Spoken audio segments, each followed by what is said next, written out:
Hello আমার প্রাণের প্রিয় মিষ্টি বন্ধুরা, কেমন আছো তোমরা? আশা করি সকলেই অনেক ভালো আছো। আর ভালো থাকারই কথা, কারণ তোমরা আমার গল্প শুনে যে মজা পাও তাতে সবাই অনেক ভালো আছো। বন্ধুরা, আর বেশি কথা না বলে চলুন শুরু করি আজকের ভিডিও। তুমি তো আজ অনেক ক্লান্ত, চলো আমি তোমার মাথায় তেল মালিশ করে দিই, বললেন চাচি। তার নরম হাত যখন আমার চুলে আলতো করে ঘুরছিল, আমার মনে এক অন্যরকম অনুভূতি হচ্ছিল। কিছুক্ষণ পর তার হাত আমার পিঠের দিকে নামল। পায়েল চাচি সবসময় নিজের কাজে ব্যস্ত থাকতেন, তাই আমার জন্য এমন কিছু করার সুযোগ খুব একটা পেতেন না। কিন্তু সেদিন রাতে চাচি নিজের হাতে আমার মাথায় তেল মালিশ করছিলেন। মালিশ করতে করতে কখন যে ঘুমিয়ে পড়লাম তা টের পাইনি। সকালে ঘুম ভাঙতেই দেখি আমার শার্ট নেই আর চাচি আমার পায়ের কাছে শুয়ে আছেন। ওনাকে এভাবে দেখে মনটা ভরে গেল। যখন আমার বাবা মা বিদেশে চলে গেলেন, তখন আমার জীবনে একটি নতুন অধ্যায় শুরু হলো। মা বাবা আমার যত্নের জন্য আমার চাচিকে আমাদের বাড়িতে থাকতে বললেন। পায়েল চাচি বয়স প্রায় 40-এর কাছাকাছি হলেও তার ব্যক্তিত্ব ও রুচিশীলতা ছিল মনোমুগ্ধকর। তার চালচলন, হাসি এবং কথার ধরন সবকিছুই একেবারে আকর্ষণীয় ছিল। আমি তার দিকে মুগ্ধ হয়ে তাকিয়ে থাকতাম। সত্যি বলতে চাচি ছিলেন সত্যিই আকর্ষণীয়। তার মুখে সবসময় এক ধরনের অদ্ভুত হাসি লেগে থাকত। আর চাচি যে আমার যত্ন নিতেন তা এক কথায় ছিল ভীষণ আলাদা। আমার প্রতি তার এমন একটি ভাবনা ছিল যেন আমি এখনও সেই ছোট্ট শিশু যে প্রতিটি প্রয়োজনের জন্য অন্যের উপর নির্ভরশীল। তিনি আমার খাবার দাবার থেকে শুরু করে পোশাক পরিচ্ছদ সবকিছুতেই নজর রাখতেন, যেন আমার প্রতিটি ছোট বড় দায়িত্ব তারই উপর। অনেক সময় তার এই অতিরিক্ত যত্ন আমার মনে প্রশ্ন জাগাত, কিন্তু সত্যি বলতে এর মধ্যে এক ধরনের স্বস্তি খুঁজে পেতাম। সকালে তিনি যখন আমাকে গোসল করার কথা বলতেন, তার কণ্ঠে এক আলাদা ভাব থাকত। বারবার তিনি নিজেই আমাকে গোসল করাতে চাইতেন, যেন বুঝতেই চাইতেন না যে আমি এখন বড় হয়ে গেছি। বন্ধুরা, আজকের গল্পটা অনেক বেশি স্পেশাল, তাই কেউ মিস করো না। আর গল্পগুলো ভালো লাগলে ভিডিওটি লাইক, শেয়ার এবং চ্যানেলটি সাবস্ক্রাইব করো প্লিজ। একদিন চাচি আমাকে বললেন, তুমি ছোটবেলায় কতবার আমার কাঁধে উঠে খেলতে গো। আমি একটু লজ্জা করে চাচিকে বললাম, চাচি আমাকে এভাবে লজ্জা দিও না আগে। কিন্তু তিনি থামলেন না এবং গোসলের সময় আমার দিকে তাকিয়ে রইলেন। বন্ধুরা, আমার নাম সৌরভ, আর এখন আমার বয়স 20 বছর। ছোটবেলা থেকে শুনে আসছি যে মায়ের পরেই চাচি, ঠিক মায়ের মতো। এই কথাগুলো বরাবরই আমার মনে একটা প্রশ্নের জন্ম দিত, সত্যিই কি চাচি এতটা গুরুত্বপূর্ণ? তবে কখনো ভাবিনি যে চাচি আর আমার মধ্যে এমন কিছু ঘটবে যা আমি কল্পনাও করিনি। যিনি ছোটবেলায় আমার এত যত্ন নিয়েছেন, তার দৃষ্টিভঙ্গি কখন যে এতটা বদলে যাবে বুঝতেই পারিনি। একবার আমার বাবা মা 2 মাসের জন্য বিদেশে গিয়েছিলেন। মা বাড়ির দেখাশোনার জন্য একজন সহকারী পাঠিয়েছিলেন। পরদিন সকালে যখন ঘুম থেকে উঠলাম, হঠাৎ দরজার ঘণ্টা বাজল। যেহেতু মা বাবা বিদেশে ছিলেন, তাই ভাবলাম হয়তো কেউ এসেছেন। দরজা খুলতেই সামনে দাঁড়িয়ে ছিলেন এক লম্বা, সুন্দরী এবং আত্মবিশ্বাসী মহিলা। তার চোখে ছিল এক ধরনের ঝলক আর মুখে ছিল মৃদু হাসি। তিনি হাসতে হাসতে বললেন, এই বাড়িতে একজন কাজের মহিলার দরকার ছিল, তাই না? আমি তাকে মনোযোগ দিয়ে দেখলাম এবং বললাম, হ্যাঁ, সম্ভবত আমার মা আপনাকে ডেকেছেন গো। তারপর তাকে বাড়ির ভেতরে নিয়ে এলাম। যখন তিনি ঘরে ঢুকলেন, আমি তাকে রান্নাঘর দেখালাম। তবে তিনি এমনই অভিজ্ঞ ছিলেন যে রান্নাঘরে কি কোথায় আছে তা সঙ্গে সঙ্গে বুঝে গেলেন, যেন আগে থেকেই এখানকার সবকিছু তার জানা। আমি ভাবলাম এটা খুবই ভালো হলো, মা নিশ্চিন্তে থাকতে পারবেন। তখনই মাকে ফোন করে জানালাম যে কাজে মহিলা এসে গেছেন। মা এটা শুনে অনেকটাই নিশ্চিন্ত হলেন। আমিও বুঝলাম এখন আর একা থাকার অনুভূতিটা থাকবে না। সারাদিনের কাজের পর সন্ধ্যায় কাজের মহিলাকে ছুটি দেওয়ার সময় এল। হঠাৎ করেই তিনি আমাকে বললেন, সৌরভ, সকাল থেকে তোমার সাথে আছি কিন্তু তুমি এখনও আমাকে চিনতে পারোনি গো। তার কথা শুনে আমি অবাক হয়ে গেলাম। বললাম, আমি জানি আপনি বাড়ির কাজের সহায়তা করতে এসেছেন, তবে আর কি পরিচয় আছে আপনার? তিনি হাসতে হাসতে বললেন, আমি এ বাড়িতে কাজের মহিলা হিসেবে এসেছি বটে, কিন্তু আগে আমাকে তুমি পায়েল চাচি বলে ডাকতে। আমার নাম পায়েল। তোমার ছোটবেলা থেকেই আমি তোমার দেখাশোনা করেছি গো। আমি বিস্মিত হয়ে বললাম, আমার জানা ছিল না যে পায়েল চাচি আমার জন্য এসেছেন গো। পায়েল চাচি এই কথা বলতেই তিনি আমার হাত নিজের হাতে নিলেন, আর তার স্পর্শে মায়ের মতোই এক ধরনের স্নেহ অনুভব করলাম। আমার মনে অদ্ভুত এক আনন্দের ঢেউ বয়ে গেল। আমি তাকে বললাম, এত বছর পর আপনাকে দেখে সত্যিই আমি খুব খুশি হয়েছি। ও সন্ধ্যা প্রায় 6টা বাজে, তাই তাকে বললাম, আজকের কাজ শেষ, এখন আপনি বিশ্রাম নিতে পারেন, কাল সময় মতো চলে আসবেন। তখন তিনি বললেন, সৌরভ, আমার নিজের থাকার জন্য কোনো বাড়ি নেই। তুমি যদি আমার বেতনের কিছুটা কমাও তাও সমস্যা নেই, তবে যদি তোমাদের বাড়িতে একটি ঘরে থাকতে পারি তাহলে ভালো হয় কি? আমি সঙ্গে সঙ্গে মাকে ফোন করে সব জানালাম। মা বললেন, আমাদের বাড়িতে তো একটি ঘর খালি আছে, ওটা তাকে দিয়ে দাও। ও থাকলে তোমার কোনো প্রয়োজন মুহূর্তেই পূরণ করবে, তোমার ছোটখাট কাজে সাহায্য করবে। মায়ের কথা শুনে আমি তাকে সেই ঘরটি থাকার জন্য দিলাম। তিনি সঙ্গে কোনো পোশাক আনেননি, তাই মায়ের কিছু পুরনো শাড়ি তাকে দিলাম এবং মায়ের ঘরে পোশাক পাল্টানোর কথা বললাম। আমি বাইরে চলে এলাম। প্রায় 10 মিনিট পরে আমি মায়ের ঘরে গেলাম, কারণ আমার ফোনের চার্জার দরকার ছিল। তবে ভুলে গিয়েছিলাম যে চাচি তখন ঘরেই ছিলেন। আমি দেখলাম চাচি পোশাক পরিবর্তন করছেন। লজ্জায় তাড়াতাড়ি চোখ বন্ধ করে ফেললাম, কিন্তু চাচি যেন এতে কোনো সংকোচ অনুভব করলেন না, বরং বললেন, সৌরভ, এসো এখানে বসো আর বলতো, তোমার মায়ের এই শাড়ি আমার উপর কেমন লাগছে গো? তার পোশাক পরিবর্তনের মধ্যেও তিনি আমাকে সামনে বসতে ডাকছিলেন, কিন্তু আমার মনে হলো এটা ঠিক নয়। চাচি দেখতে অত্যন্ত সুন্দর ছিলেন। বয়স প্রায় 40 হলেও তার শরীর ও চেহারা বয়সের চেয়ে অনেক কম মনে হতো। কিছুক্ষণ পরে তিনি মায়ের শাড়ি পরে ঘর থেকে বেরিয়ে এলেন। আর পুরনো শাড়িতেও তাকে চমৎকার দেখাচ্ছিল। এইভাবে কদিন কেটে গেল। পায়েল চাচি প্রায় 10 দিন ধরে আমাদের বাড়ির কাজ দেখাশোনা করছিলেন। একদিন তিনি আমার ছোটবেলার অনেক স্মৃতি শোনালেন। সেসব শুনে আমি যেন নিজের শৈশবে ফিরে গেলাম। সেই ছোট্ট ছেলেটা যে সবসময় মোবাইলে ব্যস্ত থাকত, এবার নিজেই সে শৈশবের কথা ভাবতে লাগল। চাচি মাঝে মাঝে আমাকে বেশ বিভ্রান্ত করতেন। কয়েকদিন পর হঠাৎই একদিন বললেন, সৌরভ, আজ তোমাকে আমি নিজ হাতে গোসল করিয়ে দেব গো। আমি বারবার না করলেও তিনি হাসি মুখে গোসল করানোর জন্য জেদ করছিলেন। তার কথায় রাজি হয়ে শাওয়ার নিয়ে বের হলাম। দেখলাম চাচি আমার ঘরে বসে আছেন। তিনি বললেন, তুমি আমার হাতে গোসল করনি, কিন্তু এখন আমি তোমার ভেজা চুল মুছে দিতে চাই গো। আমি মাথা নিচু করে তোয়ালে দিলাম এবং তার সামনে বসলাম। চাচি স্নেহভরা হাতে আমার চুল মুছে দিতে লাগলেন। আমি চাচিকে পরিবারের সদস্যের মতোই মনে করতাম, তাই স্বাভাবিকভাবেই তার সাথে মিশতাম। বলেছিলাম, এই ঘরটাকে নিজের ঘর মনে করবেন। আমার কথা তিনি মনোযোগ দিয়ে শুনলেন এবং আমাদের বাড়িতে এমনভাবে থাকতে শুরু করলেন যেন এটি তার নিজেরই ঘর। এক সন্ধ্যায় আমি বন্ধুদের সঙ্গে এক জন্মদিনের পার্টিতে যাচ্ছিলাম। তখন চাচি আমাকে জিজ্ঞেস করলেন, কোথায় যাচ্ছ? আমি বললাম, একটা পার্টিতে যাচ্ছি গো। তখন তিনি বললেন, তুমি আমাকে পরিবারের অংশ বলো, কিন্তু একাই চলে যাচ্ছ, কখনো আমাকে কোথাও নিয়ে যাওনি গো। আমি বললাম, ঠিক আছে, আমি আপনাকে নিয়ে যেতে রাজি আছি, তবে আধুনিক পরিবেশে মানিয়ে নিতে পারবেন তো? তিনি সম্মতি দিলেন। আমি বললাম, মায়ের ঘর থেকে ভালো একটা শাড়ি পরে প্রস্তুত হয়ে আসুন গো।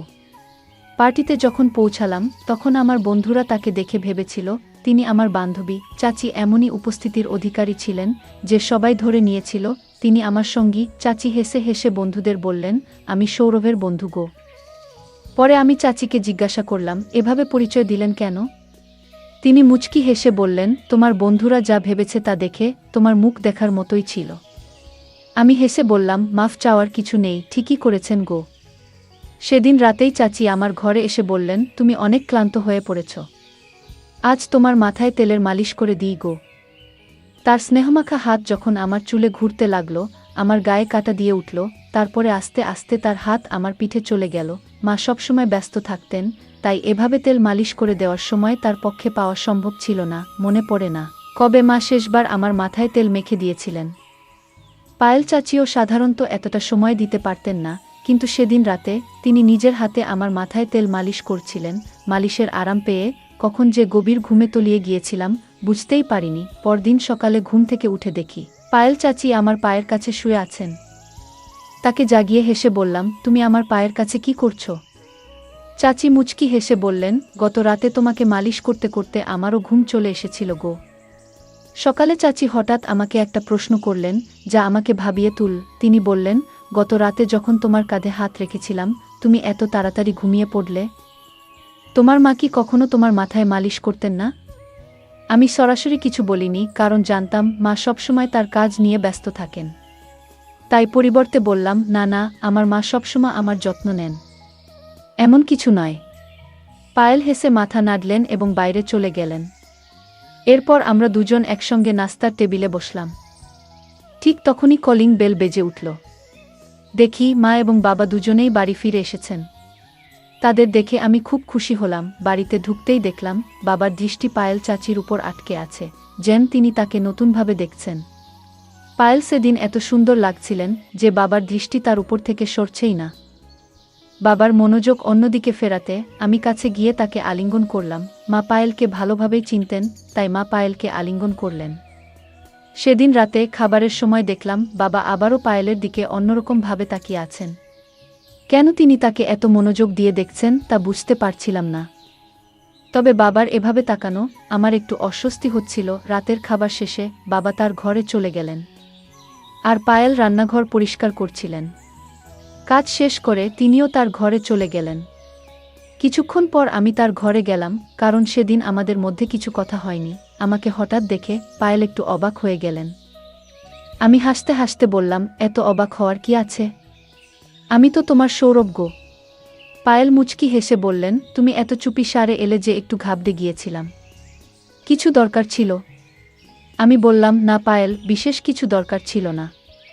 সেদিন তেমন কথা বলা হয়নি, তাই ভাবলাম একটু দেখা করে যাই গু। পায়েল হেসে বললেন, ঠিক আছে, যখনই দরকার পড়ে আমাকে ফোন করো। আমি তোমার জন্যই এখানে আছি ইউ। তার কথায় আমি হেসে দিলাম।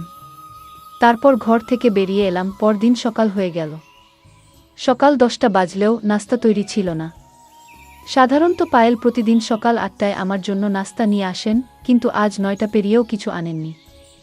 তখন আমি রান্নাঘরে গেলাম দেখতে কি হচ্ছে। সেখানে গিয়ে দেখলাম পায়েল মাথা নিচু করে চুপচাপ দাঁড়িয়ে আছেন, যেন গভীর চিন্তায় ডুবে আছেন। আমি অবাক হয়ে জিজ্ঞেস করলাম, কি হয়েছে পায়েল? ধীরে ধীরে বললেন, তোমার বাবা। ঠিক তখনই বাবা রান্নাঘরে ঢুকে পড়লেন। পায়েল তার মুখ আমার দিক থেকে সরিয়ে নিলেন। গতকাল থেকেই বাবা পায়েলের দিকে অন্যরকমভাবে তাকাচ্ছিলেন, যা আমার নজর এড়ায়নি। পায়েল কেবল আমার আত্মীয় নন, তিনি আমার খুব কাছের একজন বন্ধু হয়ে উঠেছেন, এবং আমি তার সাথে এমন আচরণ সহ্য করতে পারছি না। আমার মনে প্রশ্ন জাগছিল, একদিনের মধ্যে এমন কি ঘটেছে যে পায়েল এতটা অস্বস্তিতে পড়ে গেছেন? রাতে শুতে গেলাম, কিন্তু মনটা অস্থির ছিল। কিছুক্ষণ পর ভাবলাম পায়েলও ঘরে গিয়ে দেখে আসা উচিত। তার ঘরের দরজার কাছে পৌঁছেই দেখি বাবা ইতিমধ্যেই সেখানে আছেন এবং পায়েলের হাতে কিছু টাকা দিচ্ছেন। কেন হঠাৎ করে এত টাকা দিচ্ছেন সেটা বুঝতে পারলাম না। সামনের দৃশ্য দেখে আমার মনের মাঝে অস্বস্তি বাড়তে লাগল। পায়েল বাবাকে বলছিলেন, যতক্ষণ না আমি সৌরভের সাথে কথা বলবো আমি এই বাড়ি ছাড়ব না আগে।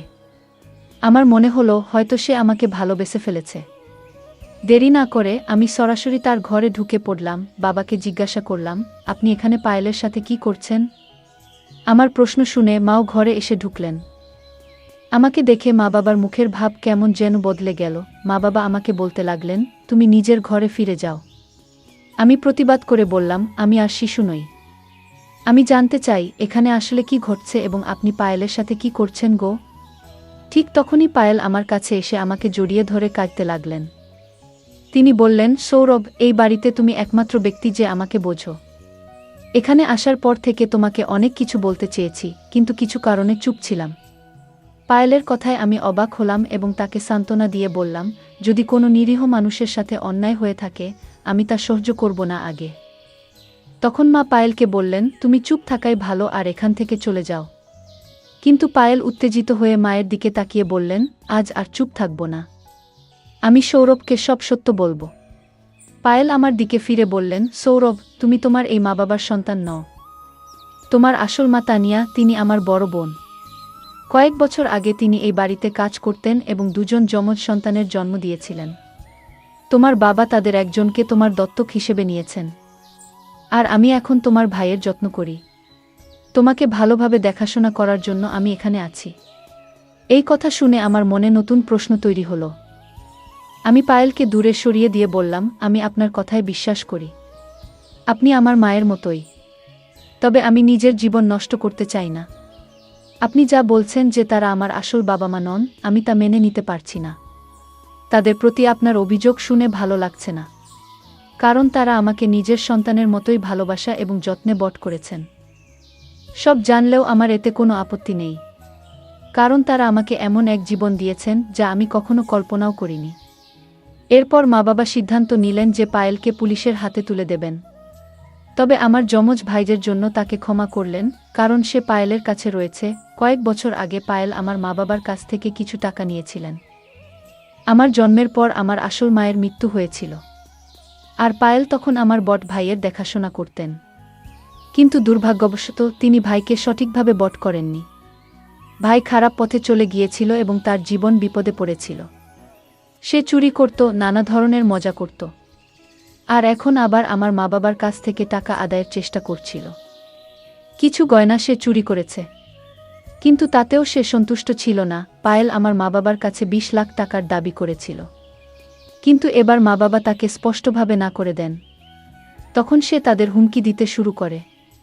মা বাবা তাকে কিছু টাকা দিয়ে বাড়ি থেকে চলে যেতে বললেন। পায়েল আমাকে নিজের প্রতি বিশ্বাসী করাতে চেয়েছিলেন, আমাকে মায়ে ফাঁসাতে চেয়েছিলেন, কিন্তু তার আসল চেহারা প্রকাশ পাওয়ায় আমার মনের সমস্ত ভালোবাসা ফিকে হয়ে গেল।